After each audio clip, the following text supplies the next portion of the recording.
apa yang diajarkan oleh Nabi, para sahabat yang kita sebut ma'ana alaihi wa ashabi, ajaran para Nabi, ajaran Nabi Muhammad SAW dan ajaran para sahabat mengenai cara menyikapi musibah. Musibah itu apa? Sebelumnya kita bisa bahas musibah dalam bahasa Arab dari kata asaba yusibu. Asaba yusibu berarti menimpakan, mengenakan. Jadi ketika saya melempar sesuatu, maka lemparannya itu disebut musibah. Lalu orang yang kenanya disebut musabun. Orang yang terkena musibah. Orang-orang yang mengenakannya itu boleh disebut musib, ya. Tapi kenapa disebut dengan kalimat musibah? Dalam bahasa Arab, ketika ada satu yang negatif, biasanya digunakan kalimat yang berjenis feminin, yang kita sebut bahasa Arabnya muannas, kata yang berjenis perempuan, musibah, pakai ta, indikasinya negatif. Bapak saudara makan Allah, kata musibah di dalam Al-Quran muncul sekitar 10 lebih. Adapun dengan kalimat kata kerja asaba, yusibu, itu lebih dari itu. Contohnya ayat yang tadi kita baca waktu khutbah. Ma asaba min musibatin illa biidznillah. Ayat ini paling cukup, paling sederhana untuk menjelaskan akidah Ahlussunnah mengenai musibah. Ma asaba min musibatin. Dalam bahasa Arab kata ma itu artinya apa saja yang menimpa. Ternyata dalam ilmu akidah yang menimpa kita itu apa saja, itu ternyata tidak hanya persoalan yang kita sebut hari ini bencana. Masih ingat hadis itu bahwa sahabat Nabi ditimpa oleh angin, lalu dia menganggap itu musibah. Ternyata apapun yang terjadi, kecil besar, itu adalah musibah bagi orang-orang yang menganggapnya buruk. Namun di tengah ayat dikatakan wa man yu'min billah yahdi qalbah. Siapa yang iman kepada Allah, percaya kepada Allah, wa man yu'min billah yahdi qalbah, kalbunya akan menemukan jalan. Kenapa? Yahdi qalbah, Allah akan memberi hidayah jalan kepada kalbunya.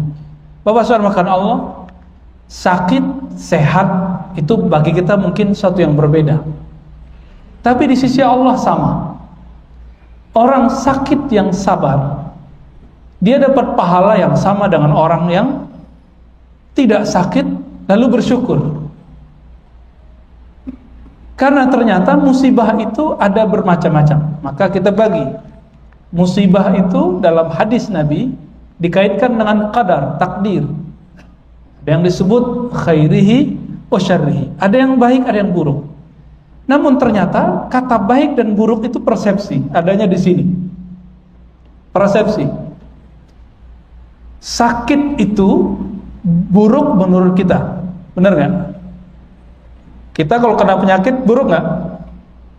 Di sini kalau ada yang dokter, lalu ada orang yang sehat terus, atau tidak ada orang yang sakit, bagi dia itu baik atau buruk? Gimana kira-kira? Dokter, ada dokter nih, tapi di kampung itu, di kota itu nggak ada orang sakit, berarti dia nggak punya kerjaan dong. Maka bagi dokter, bagi siapa lagi? Apoteker, bagi perawat. Ini ada perawat bersama kita ya, Bang Adi. Orang-orang yang bekerja dalam dunia kedokteran justru menganggap baik sesuatu yang kita buruk, menganggap buruk. Oleh karena itu Bapak saudara makan Allah, baik buruk itu persepsi. Dalam bahasa hadis qudsi disebut zan. Muncullah kalimat dalam hadis qudsi riwayat Imam Bukhari, ana inda zanni abdi. Aku berdasarkan persepsi hambaku. Aku berdasarkan persepsi hambaku. Nah, pertanyaannya sekarang, kalau kita mengalami sesuatu, apa persepsi kita? Ini contoh biar tambah gampang. Kenapa cubitan itu terasa sakit atau disenggol itu terasa menyakitkan, padahal nggak sakit-sakit amat? Kalau disenggol di pasar, di tepi jalan, gimana? Tersinggung nggak? Kita tersinggung? Kita tersinggung. Kalau disenggol di pasar, tepi jalan, kenapa kita tersinggung? Kita nggak kenal orangnya, nyenggol-nyenggol. Tapi kalau disenggol sama orang yang kita sukai, atau minimal orang yang kita kenal, dicubit sama dia, balas cubit nggak? Ada teman sekali ketemu pasti pakai jewer-jewer atau pakai mukul bahu, ya. Kemana aja kamu? Pakai pukul, plak, ya. Sakit, tapi kita nggak balas. Kenapa kita nggak balas? Karena kita kenal siapa yang mukul. Jadi Bapak saudara karena Allah, musibah itu tergantung kita kenalkah siapa yang memberinya. Kenal siapa yang memberinya, maka baik buruk akan berubah istilahnya. Ya, kalau ketemu sama dia, kalau dia nggak mukul bahu, kayaknya nggak akrab. Kan ada begitu. Allah Ta'ala saking akrabnya dengan hambanya, Allah menyebut dirinya, fa inni qarib, aku sungguh dekat. Wa nahnu aqrabu ilaihi min hablil warid, aku lebih dekat kepadanya melebihi urat nadinya. Kita punya urat nadi ada di tangan, ada di leher, bukan di leher saja. Karena kalau di leher doang nanti orang mau cari Tuhan di leher. Ya. Kita udah ada yang kejadian ya, bunuh diri, sembelih lehernya, katanya mau ketemu Tuhan, mau ketemu Allah. Nah. Maka kata musibah yang kita sebut baik dan buruk itu versi hamba. Versi hamba. Hamba yang siapa? Hamba yang tidak kenal Allah. Kalau sudah kenal Allah Ta'ala, maka orang-orang yang mengalami suatu kejadian, dia tidak akan menganggap sesuatu itu buruk. Contoh lain, dulu pernah mungkin latihan silat, latihan karate, latihan apa, disuruh oleh pelatihnya guling-guling. Menyakitkan? Menyakitkan. Saya dulu ikut salah satu bela diri. Kalau mau naik sabuk, semua anggota mukulin kita. Semua anggota mukulin kita. Memukul itu kan sesuatu yang negatif. Tetapi pada hari itu kami bangga ketika dipukul. Kami sangat senang ketika dipukul. Justru kalau nggak dapat pukulan, itu kayaknya nggak senang. Coba lihat bagaimana persepsi antara orang yang mau naik tingkat dipukul dengan orang-orang yang tiba-tiba saya dipukul, kan nggak enak. Ya? Nah, maka hubungan kita dengan Allah itu hubungan musuhan, hubungan temanan, hubungan bos dengan anak buah, atau hubungan kekasih? Apa hubungan kita dengan Allah? Kalau hubungannya dengan Allah, Allah itu bos. Bos itu gimana? Rajin bekerja dapat tunjangan. Kebanyakan kita memandang Allah itu seperti bos. Kita budaknya. Sehingga yang terjadi adalah orang itu mengejar insentif yang dia dapat dari amalan. Maka hadis-hadis mengenai pahala jadi populer, padahal hadis mengenai bukan pahala itu lebih banyak.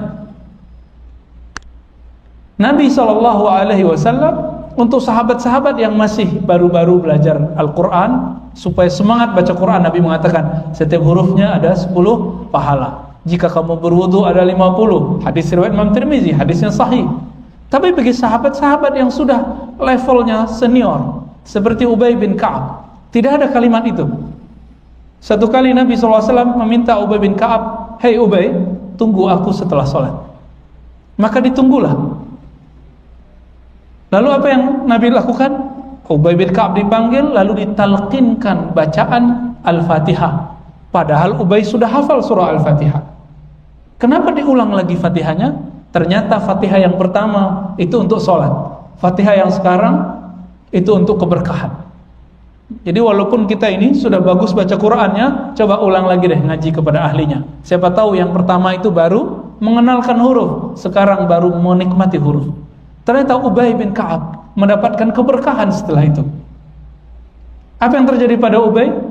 Ubay bin Ka'ab radhiyallahu taala anhu pergi melakukan safar. Hadis sahih Bukhari dan Muslim. Pergi traveling bersama beberapa sahabat, di tengah jalan semua bekalnya habis. Dulu kan nggak ada Alfamart, Indomart, ya, nggak ada minimarket, nggak ada warung, padang pasir. Tiba-tiba mereka sampai di suatu lembah yang di situ ada penduduk desa, ada orang-orang yang punya kekayaan, ada ketua desanya dan semuanya. Sampai Ubay bin Ka'ab ke sana dan beliau mengatakan, mengenalkan diri, kami sahabat Rasulullah, berharap agar dapat bantuan. Sesampai di sana Ubay mengatakan, tolong bantu kami, jamu kami dengan makanan. Nggak ada satupun yang menjamu. Kenapa? Itu Arab Badui, nggak educate. Mereka tidak terbiasa untuk melayani tamu yang nggak jelas. Walaupun dikatakan itu Rasulullah, tamu Rasulullah, sahabat Rasulullah Sallallahu Alaihi Wasallam. Akhirnya Ubay bin Ka'ab tidak mengeluh, sahabat-sahabat mengeluh. Beliau mengatakan, ayo kita lanjut jalan. Coba lihat bagaimana Ubay tidak menganggap penolakan itu sebagai musibah. Bagi dia, tidak mesti ditolak itu berarti gagal. Belum tentu. Belum tentu ditolak itu gagal. Ini rumus-rumus yang saya banyak lihat. Sahabat Nabi kok pintar sekali membaca ini. Jalan terus, jalan. Belum sampai sejauh 1 mil, tiba-tiba ada dari belakang sana, dari arah desa yang ditinggalkan tadi, seseorang menunggang kuda dengan cepat dan mengatakan, "Hai sahabat Rasulullah, hal minkum min raqin," dengan teriakan yang sangat keras, mengatakan, "Hei sahabat Muhammad Rasulullah, adakah kamu yang bisa meruqyah?" Ruqyah bahasa Arab artinya mantra, lapal, ya, di perapalan, ya, bacaan-bacaan. Kemudian semua sahabat diam kecuali Ubay bin Ka'ab. Ubay mengatakan, saya bisa. Di sini Ubay sudah mulai tersenyum. Kenapa? Ditolak pertama belum tentu gagal. Siapa tahu itu awal dari kemenangan. Lalu kemudian dia katakan, saya bisa meruqyah. Datanglah, ya, sebuah kesepakatan. Apa kesepakatannya? Kata Ubay, saya mau meruqyah, tapi dengan syarat. Apa syaratnya? 40 domba kasih ke kami, karena yang akan diruqyah pemimpin suku, punya banyak ternak, ternaknya ribuan, 40 itu sedikit. Seandainya penduduk desa tadi itu mau menjamu, dia nggak akan tekor sampai 40. Tapi sudah buat kesepakatan, ternyata ketua sukunya kena bisa binatang-binatang liar yang ada di padang Sahara. Sampai di desa tersebut, kembali lagi dia cuma baca Al-Fatihah 3 kali, lalu kemudian diludahin. Maka ruqyah yang benar itu ada tekniknya, meniupkan atau meludahi, bukan cuma baca-baca doang, apalagi dipukul-pukul itu nggak ada, ya. Kalau ditepuk-tepuk ada, tapping namanya. Lalu apa yang terjadi? Di ludah pertama hilang sakitnya, ludah kedua hilang panasnya, ludah ketiga sembuh total. 3 kali dia meludah. Apa yang dibaca? Yang dibaca Fatihah dengan rasa, dengan cara yang Nabi ajarkan sebelum beliau berangkat itu, yaitu Al-Fatihah keberkahan. Sembuh total. Kok bisa sembuh? Ya, ini sahabat Rasulullah, ya, sahabat Rasulullah. Akhirnya ketua desa membayar 40 onta, 40 domba. Langsung dimakan gak sama Ubay? Enggak. Ubay kemudian bingung, ini halal gak ya? Upah ruqyah halal gak ya? Kemudian sampai ke Madinah, mereka tetap lapar. Sampai di Madinah bertanya, ya Rasulullah, bolehkah kami memakan upah dari memantra, meruqyah? Apa kata Nabi? Nabi gak jawab pakai iya atau tidak. Mana dombamu? Sini kita makan bareng. Jadi ternyata jawaban itu nggak mesti iya atau tidak. Itu jawabannya artinya apa? Halal atau tidak? Halal, ya. Itu baru satu kisah. Bahwa gagal pertama itu belum tentu musibah. Siapa tahu itu adalah anugerah. Coba kalau nggak begitu, nggak akan dapat 40 domba. Oke?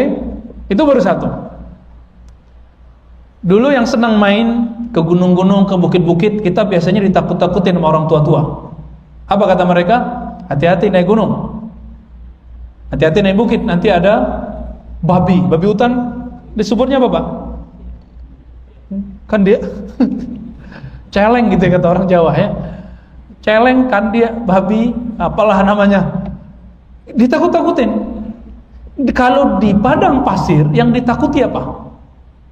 Al-Asadu. Apa artinya? Al-Asad. Bukan Bashar Asad. Bashar Asad itu yang memimpin Suriah ya. Asad apa artinya? Singa. Kalau udah ketemu singa, itu orang Arab kafilah perjalanan kabur kemana-mana. Tapi uniknya sekarang yang bertemu Asad itu adalah mantan budak Rasulullah sallallahu alaihi wasallam. Mantan budak Rasulullah. Maka dia mengatakan, "Hei singa, ya Asad." Hei singa. Ternyata singa itu bisa dipanggil. Jadi ketemu begitu nggak dianggapnya musibah. Wah, habis nih. Nyawa saya habis nih, hilang. Enggak, dia nggak berburuk sangka kepada Allah. Bagi dia, lillahi ma fis samawati wal ard. Bumi langit milik Allah. Dan saya temannya, muridnya, sahabatnya, budaknya, kekasih Allah. Maka dia katakan, "Hei singa, ana maula Rasulillah. Aku mantan budak Rasulullah yang mengabdi sekian tahun kepada Rasulullah. Dalluni tariq, tunjukkan aku jalan." Malah minta tunjuk jalan, Pak. Ditunjukin sampai selesai, sampai ketemu jalan besar. Jadi ternyata semua yang kita hadapi tergantung cara menghadapinya. Tergantung di sini. Panik, selesai, kelar sudah ya. Tapi kalau tenang, wa may yu'min billahi yahdi qalbah. Ini rumus dalam surat Taghabun. Siapa yang percaya kepada Allah, yakin kepada Allah, Allah akan carikan jalan keluar di kalbunya. Tapi kata kuncinya apa? Qalbu. Maka semenjak hari ini, detik ini, siang ini, coba memahami segala sesuatu di muka bumi ini dengan qalbu, supaya tidak menjadi musibah ya. Dulu waktu saya pernah ikut salah satu jamaah yang menginap di beberapa masjid sekian hari. Dia bercerita tentang salah satu amirnya yang keluar di wilayah Amerika sana. Tiba-tiba kapal karam di tengah laut. Apa kata amirnya? "Kamu ikut saya, bismillah. Allahumma sakhir lana hadzal bahr." Doanya Nabi Musa, "Ya Allah, tundukkan bagi kami lautan ini." Apa kata beliau? "Jangan lihat kiri kanan atau ke belakang, kita jalan, bismillah." Jalan semua sampai ke pantai. Jadi ketika karam pun terjadi, pecah kapalnya, hancur kapalnya, mereka tidak pernah putus asa kepada Allah. Siapa yang percaya kepada Allah, Allah buka kalbunya. Dia punya jalan keluar yang lain. Apa bahasa makan Allah? Satu kali Nabi SAW kehabisan makanan dan air. Kehabisan makanan dan air. Bagi kita musibah nggak? Kisahnya dua kali. Pertama makanan habis. Lalu apa yang dilakukan Nabi? Nabi kemudian meminta kepada Allah. Lalu Nabi mendapat wahyu. Kumpulkan semua makanan yang tersisa. Akhirnya mereka mengumpulkan. Lalu Nabi doakan, "Ya Allah, berkahi makanan ini." Semua sahabat memakan makanan yang tersisa sedikit itu, ternyata setelah semuanya kenyang masih tersisa banyak. Berarti makanan banyak sedikit akan menjadi musibah kalau Allah tidak ada dalam persepsi kita. Lalu dalam kisah hadis Imam Bukhari yang lain, Nabi SAW kehabisan air. Untuk berwuduk tidak bisa, untuk minum tidak bisa. Apa yang Nabi lakukan? Ambil satu gayung air, taruh di belakang bawah tangannya. Nabi kemudian berdoa, "Ya Allah, berkahi." Keluarlah air dari. Nah, ternyata suatu musibah yang terjadi, jika dipahami dengan qalbu, di situ akan muncul keajaiban-keajaiban dari Allah Ta'ala. Percaya atau tidak? Ya, maka ajaran Ahlus Sunnah memahami musibah, tidak ada yang dianggap buruk, semuanya dianggap baik. Namun ada sebuah hadis, ya, sebuah ayat malah, ya, dalam surah Taubah, surah Bara'ah, dalam sebutan tafsir disebutkan, am hasibtum an tutraku, apakah kamu mengira kamu dibiarkan mengatakan kamu beriman tetapi kamu belum terbukti di sisi Allah sebagai orang yang berjihad, berjuang di sisi Allah. Walamma ya'lamillah, Allah belum menyaksikan kamu sebagai orang yang jahadu, bermujahadah, berjuang di jalan Allah. Masih ingat persoalan imunisasi? Terlepas dari kita beda pendapat mazhab mengenai hukum secara fikih, apakah imunisasi boleh atau tidak? Cara kerja imunisasi bagaimana? Masukkan penyakit ke dalam tubuh, benar gak? Supaya nanti antibodinya bekerja melawan. Dan ternyata cara paling mudah untuk menjelaskan musibah itu adalah teori itu. Setiap kali terjadi musibah, baik itu musibah fisik, musibah non fisik, musibah pemikiran, bahkan musibah maksiat. Ada orang mengeluhkan kepada saya, Ustadz, kenapa saya nggak bisa nangis kalau sholat? Itu musibah itu, nggak bisa khusyuk, tidak bisa menikmati kalau ibadah. Apa yang terjadi pada saya? Hati saya sudah dikutuk oleh Allah atau bagaimana? Padahal saya sudah tahajud, disebutin semua amalnya. Saya sudah tahajud, zikir pagi sore, kajian setiap hari ada. Kalau saya nggak sempat, saya nonton. Semuanya dia sudah jaga. Tapi kenapa rasa itu belum kunjung datang? Mulai ternyata saya usut orang ini merasa karena dia sudah banyak ibadah, sudah banyak kajian, sudah punya daftar kajian ustadz, merasa dirinya orang paling suci dan soleh di tempat itu. Maka yang terjadi pada dia apa setelah itu? Saya katakan tunggu aja, nanti ada ketemu suatu takdir yang terjadi padamu, kamu akan menjadi orang yang gampang nangis, gampang mewek gitu, gampang nangis. Tiba-tiba dia datang di hari keberapa dan mengatakan, Ustaz, gak bisa bicara, ya. Ternyata dia habis maksiat. Orang yang selama ini jaga, tapi maksiat dia apa? Maksiat dia, ternyata bagi dia maksiat itu gak mesti berbuat nakal. Bagi dia maksiat itu, durhaka itu, kalau subuh gak jamaah. Jadi dia sudah sekian tahun selalu subuh berjamaah.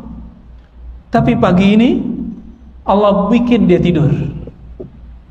Biasanya pulang subuh ngelihat rumah kiri kanan samping, itu munafik, itu munafik. Kenapa? Gak subuh berjamaah. Sekarang dikasih musibah tidur. Dia tertidur, bangun jam 6 udah syuruk. Biasanya merasa suci situ, kemudian dia tahu, ya Rob, jika engkau tidak bangunkan aku tidak bisa. Maka sekarang setiap kali dia telat sholat jamaah, dia nangis. Bagi dia itu musibah. Ada orang yang gak pakai gitu. Musibah dia bagaimana? Betul-betul maksiat hakiki. Ketika dia terjebak dengan pergaulan bebas, atau minuman keras, atau narkoba, orang ini selama ini suci, bersih, tahu-tahu terjebak sekali saja. Setiap kali dia istighfar, dia selalu nangis. Padahal selama bertahun-tahun tidak pernah nangis. Kenapa tidak pernah nangis? Merasa suci. Sekali Allah takdirkan dia bermaksiat, maksiat itu menghantuinya setiap hari, setiap saat. Akhirnya dia mengatakan, ya Rob. Ternyata itu maksiat itu musibah, bikin dia bisa qalbunya lembut. Sekarang orang itu gak pernah merasa sok suci lagi, gak pernah merasa suci lagi. Ketemu ada orang mojok berdua, dia bilang, ya Allah, aku tidak sanggup menegurnya, tolong kasih hidayah mereka. Gak ada kebencian. Ketemu ada orang beda faham, ya Allah, aku beda faham sama dia. Jika dia benar, tolong tunjukkan aku memahami isi pikiran dia. Jika aku benar, tolong lapangkan dada dan pikirannya. Gak ada kebencian. Orang-orang ini sudah mengenal Allah Ta'ala. Ini yang Nabi katakan, ajaban li amril mu'min. Sungguh ajaib orang-orang beriman. Kenapa? Setiap apapun yang terjadi dia pandang itu skenario dari Allah Ta'ala. Saya sering bertanya kepada jamaah, kalau yang cubit kamu orang tidak kenal, kamu balas. Tapi kalau pasanganmu yang mencubit kamu balas bukan pakai cubitan, tapi pakai bibir, ya, pakai sayang. Jika yang mukul anak, kita balas memeluk. Tapi kalau yang mukul bukan anak, kita bentak, ya. Kamu siapa? Bapakmu siapa? Kita bentak. Seperti sahabat tadi diterpa oleh angin, dia tidak mengenal angin itu ternyata diurus oleh Allah. Angin pun dia bentak, apalagi kalau dia kena sama anak-anak, kena sama orang lain, mungkin semuanya dikutuk sama dia. Bapak saudara makan Allah, inilah akidah Ahlus Sunnah. Akidah Ahlus Sunnah memandang semua terjadi biiznillah, semua dengan izin Allah. Tapi bedakan, izin itu berbeda dengan ridho. Yang menciptakan kekufuran Allah, yang menciptakan iblis Allah, yang menciptakan Adam Allah, yang menciptakan malaikat Allah. Tapi Allah ridhoi Nabi Adam, Allah sayang kepada malaikat, tapi tidak ridho kepada iblis. Allah izin kepada iblis, izin, tapi tidak ridho. Inilah perbedaan akidah Ahlus Sunnah dengan aliran yang disebut dulu Qadariyah. Qadariyah ini menolak takdir. Kata mereka, Allah pasti hanya berkehendak yang baik-baik, yang buruk itu buatan setan. Berarti ada dua pencipta. Satu pencipta kebaikan bernama Allah, pencipta keburukan bernama iblis atau setan. Ajaran mereka dianggap oleh para imam Ahlus Sunnah sebagai Neo-Zoroaster, Neo-Majusi. Bukan Majusi itu meyakini bahwa ada Tuhan hitam, ada Tuhan putih, Tuhan kegelapan, Tuhan cahaya. Dalam Islam tidak. Yang menciptakan kebaikan itu sama dengan yang menciptakan keburukan. Sebenarnya tidak ada kebaikan itu benar-benar baik, tidak ada keburukan itu benar-benar buruk. Bukankah ada orang yang sholat tapi Allah kutuk? Benar? Ada ayatnya? Orang sholat tapi Allah kutuk. Ada? Ayatnya apa? Fawailul lil musallin, celaka bagi orang yang sholat. Berarti tidak semua orang yang taat itu diridhai. Tidak semua orang yang bermaksiat itu langsung dikutuk oleh Allah. Siapa tahu maksiat dia menjadi sebab dia paling taat. Siapa tahu orang yang taat itu awal dari maksiatnya. Maka dalam kajian-kajian kita menyebut musibah itu ada yang bersifat materi. Ini yang disebut dalam Al-Quran, walanabluwannakum, disebut dia bala. Apa saja? Khauf, ya, rasa takut psikis. Apalagi walanabluwannakum bisyai'im minal khaufi. Terus wal ju' itu ekonomi, perut lapar. Khauf tadi psikis, politik, masuk khauf, politik, ekonomi, apalagi yang ketiga, naqsin, kurang harta.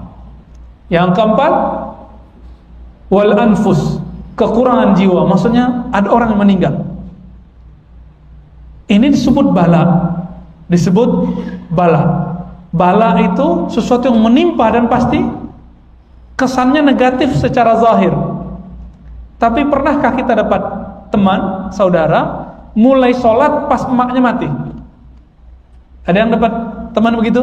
Saya punya teman begitu. Ustaz, saya dulu nggak sholat, tapi pas mak saya sekarat, mak saya bilang, enak kamu sholat, makmu mau mati, bahagiakan makmu dengan sholat. Sampai sekarang dia nggak pernah tinggal sholat. Apa kata dia? Aku ingin bahagiakan makku. Ternyata meninggalnya maknya awal dari dia taat kepada Allah Ta'ala. Musibah itu bala, tapi ternyata itu batu loncatan dia menjadi baik. Pensiun itu musibah nggak?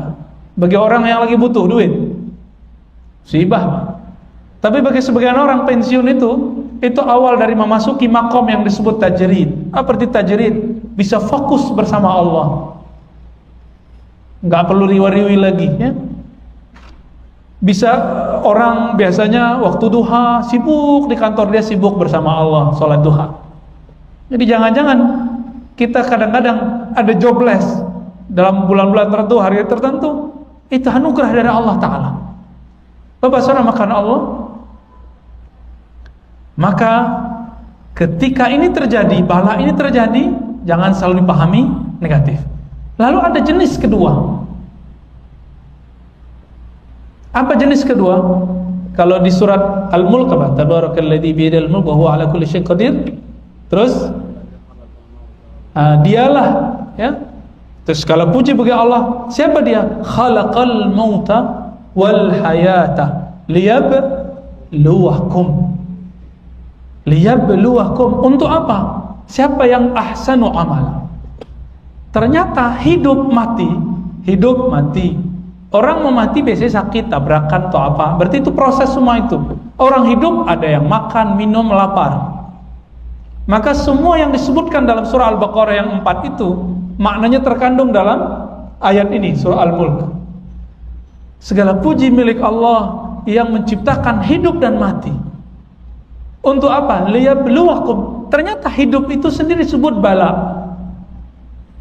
Maka kata bala tidak boleh selalu dikatakan negatif. Yablu, ya. Ternyata bisa diartikan menempa. Yablu itu bisa diartikan untuk menempa kamu. Jadi bala itu bisa arti tempaan. Coba lihat, harga-harga pisau yang paling mahal itu yang tempaannya lama atau yang tempaannya sebentar? Tempaannya lama. Yang kualitasnya bagus, yang lama itu. Yang lama itu, yang paling banyak. Coba lihat sekarang, teman-teman kita yang sukses itu adalah orang-orang yang kena tempaan waktu bekerja atau waktu dia sekolah, itu lebih banyak daripada yang senang-senang hidupnya waktu dia masih muda. Ternyata benar kata Nabi SAW menyebut hadis ini, ajaban li amril mu'min, sesuai dengan surah Al-Mulk. Sungguh hebat orang beriman. Semua apa yang ada pada dia itu untuk menaikkan imannya. Wa may yu'min billahi yahdi qalbah. Ayyukum ahsanu amala. Ya, disambungin ayatnya semua, ternyata ketemu. Mana di antara kamu yang the best, yang terbaik? Ahsanu amala. Dan amal itu terbagi dua. Ada amal zahir, ada amal batin. Ketika terjebak maksiat itu musibah.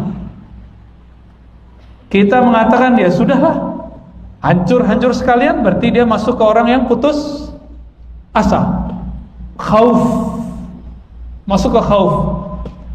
Atau sebaliknya, orang yang mendapatkan ketaatan itu juga musibah. Nanti orang puji dia, wah soleh sekali kau ya, kita pakai gamis, waduh kayak Nabi Muhammad bener ya. Atau misalnya kita pakai kopiah, waduh udah jadi kiai dah ya. Senang dengan pujian, itu sudah dapat musibah.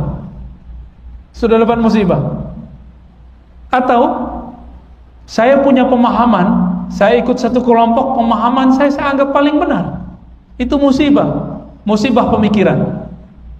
Betul banyak orang hari ini yang mendapatkan suatu pemahaman, tapi pemahamannya bukan anugerah, tapi musibah. Tapi ternyata orang-orang yang sekarang dapat musibah pemikiran, jika dia berhasil melewati itu, nanti dia jadi orang yang matang. Sadar atau tidak, ajaran apa, aliran apa yang kita ikuti, itu musibah semua. Sampai ketemu nanti mana yang menenangkan kalbu. Saya dulu pernah ikut bermacam aliran-aliran, ya, mulai dari yang ekstremis sampai kepada yang liberal. Tapi yang liberal paling sebentar, ya, cuma 3 bulan lah, paling sebentar alhamdulillah. Tapi kalau yang ekstremis sampai 3 tahun. Kita ikut kajian tafsir aja, nggak mau sholat di masjid. Kenapa? Imam masjid nggak ikut kajian sama kita. Pernah ada aliran itu, saya nggak usah sebut nama alirannya. Aliran ini terlarang di Indonesia. Ada kajian begitu. Ini mereka masuk ke kampus-kampus buat halaqah tafsir. Hati-hati kalau teman kita punya halaqah tafsir, jangan-jangan itu. Saya isi sebuah kajian training dulu di salah satu kota di Sumatera. ya, saya nggak usah sebut kotanya. Oh, itu bagus sekali. Ya, dia nggak mau panggil saya Ustaz. Pak, Anda itu salah. Oh, salah terus dia. Kenapa? Di dalam Al-Quran ayat sekian nomor sekian, surat sekian nomor sekian. Saya tanya, coba sebutin ayatnya. Oh, saya nggak hafal ayatnya, saya hafal nomornya. Nah, maka ciri-ciri kelompok ini adalah karena saya pernah seperti dia menghafalkan nomor surat plus nomor ayat. Ini ciri-cirinya, Pak. Cek nanti ya. Kalau ketemu kelompok begini, pastikan ini kelompok terlarang. Ya. Main salah-salahin aja. Ternyata ayat yang dia baca itu bukan ayatnya, tapi terjemahannya. Terjemahan Kementerian Agama. Kementerian Agama nggak salah menerjemahkan, tapi dia salah memahaminya. Oh, itu banyak ya, banyak hal. Sampai kami dulu tidak mau makan sembelihan ibu sendiri. Jadi mak saya, kita punya ayam potong di belakang rumah, itu dipotong. Saya tanya, siapa yang motong nih? Kata ibu saya yang motong. Nggak jadi makan. Kenapa? Mak saya waktu itu belum pakai jilbab. Ya, mak saya dulu ngapain? Beliau perias. Wah, dulu bagi saya perias tabarruj jahiliyah, haram. Dikasih duit saya tolak, saya lempar depan semua santri. Nah, balikin. Bayangkan bagaimana hebatnya pemahaman menimpa saya waktu itu. Musibah nggak? Musibah bagi orang tua, musibah bagi orang sekitar.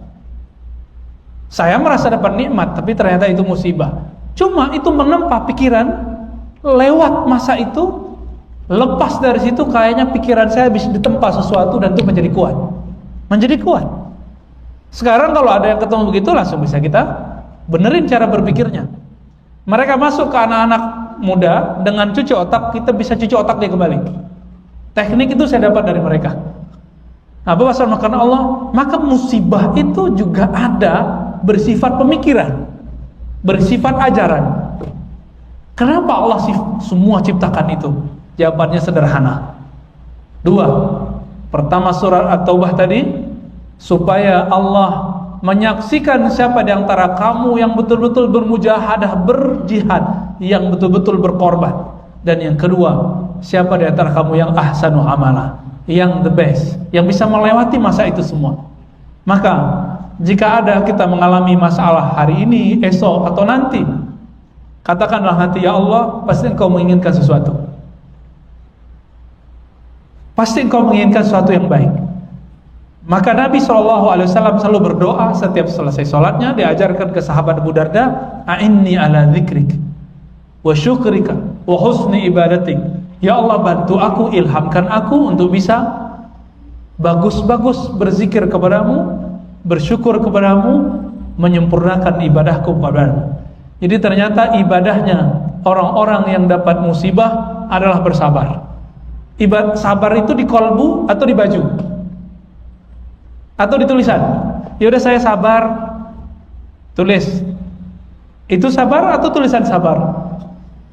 Yaudah, saya ngomong saya sabar, tapi sampai kepala aja dibentur-benturin. Itu sabar gak? Enggak. Orang sabar, kata Imam Zunnun al-Misri, ulama salafus saleh, as-sabru adamus syakwa. Orang sabar itu ciri-cirinya satu aja paling gampang, nggak suka ngeluh. Ngeluh nggak? Masih mengeluh? Belum disebut sabirin. Mengeluhkan apa saja, mengeluhkan kerjaan, mengeluhkan pasangan, mengeluhkan anak, mengeluhkan tunjangan, mengeluhkan apa saja, bahkan mengeluhkan masjid, semua dikeluhkan ya. Tadi saya mengeluh juga ya, jadi imam kok panas sekali ya. Ternyata saya ingat yang paling banyak pahalanya kan imam. Wah, terhibur lagi dah ya. Jadi yang panas-panas itu paling banyak pahalanya. Yang sejuk di sini tapi pahalanya kurang, Pak ya. Alhamdulillahirabbil alamin. Bapak Saudara makan Allah. Jadi kalau ada teman kita beda faham sama kita sekarang, bagi dia kita dapat musibah pemikiran, bagi kita dia dapat musibah pemikiran. Semoga nanti Allah pertemukan. Amin ya. Innamal mu'minuna ikhwah, kita bersaudara semua. Jadi mohon perbaiki persepsinya. Semoga semua yang terjadi menjadi awal dari ridha kepada Allah. Jadi puncaknya adalah ridha. Puncaknya semuanya adalah ridha. Amalkan zikir ini. Raditu billahi robba. Ridha. Ridha itu nerima. Menerima apa saja. Kalau anak kecil biasa dikasih 20.000 setiap hari. Udah setahun dia sekolah, bulan depan kasih dia 15.000. Ngeluh gak? Ngeluh? Pertanyaan ini saya tanyakan beberapa bulan yang lalu. Tapi ada anak yang gak pernah kita kasih 20.000, terus sekarang kita kasih 5.000 tepi jalan anak-anak. Seneng gak dia? Senengnya bukan main. Kenapa? Dapat 5.000 sesekali. Jika ingin anak kita menjadi anak-anak yang mengerti takdir, mengerti musibah, sesekali sulitkan hidupnya. Sulitkan hidupnya. Maka terpah dia dengan perasaan itu, terpah dia dengan kekurangan. Karena orang tua yang mengajarkan anaknya hidup sederhana, hidup miskin, anaknya akan siap jadi orang kaya. Orang tua yang selalu memberi fasilitas anaknya, siap-siap anaknya nanti kena musibah kemiskinan. Makanya Nabi ini penutup hadis saya mengatakan, lal faqra akhsha alaikum. Bukan kefakiran, kesusahan hidup yang aku takuti. Siapapun presidennya nanti, nggak usah takut masalah kemiskinan. Pasti makannya tetap 3 kali sehari. Masalahnya suka ngeluh atau tidak? Ya, setiap kali saya naik travel itu semua sopir tuh ngomong apa? Ah bang, hidup ini susah, pahit gitu. Tapi saya tanya, kamu makannya berapa kali setiap hari? 3 kali. Ngerokoknya nggak tanggung-tanggung. Tahu sendiri sopirnya. Ngerokoknya Masya Allah. Rokok, kita itu kalkulasikan. Kalau dia nggak ngerokok, dia akan bisa beli buku, atau dia bisa beli makan, atau mungkin bisa jalan-jalan ke luar negeri. Nggak memahami. Yang disalahkan selalu orang lain. Nyalahkan tetangga lah, nyalahin atasan lah, nyalahin pemerintah lah, semuanya disalahin. Jadi orang-orang begini kita sebut dia al-ayisuna ar-rahmatillah, orang-orang yang putus asa dari rahmat Allah. Semuanya salah. Ciri-ciri orang yang belum dewasa selalu nyalahkan orang lain. Maka orang-orang yang sabar ini tidak pernah menyalahkan orang lain. Mari salahkan diri sendiri, tidak salahkan orang lain.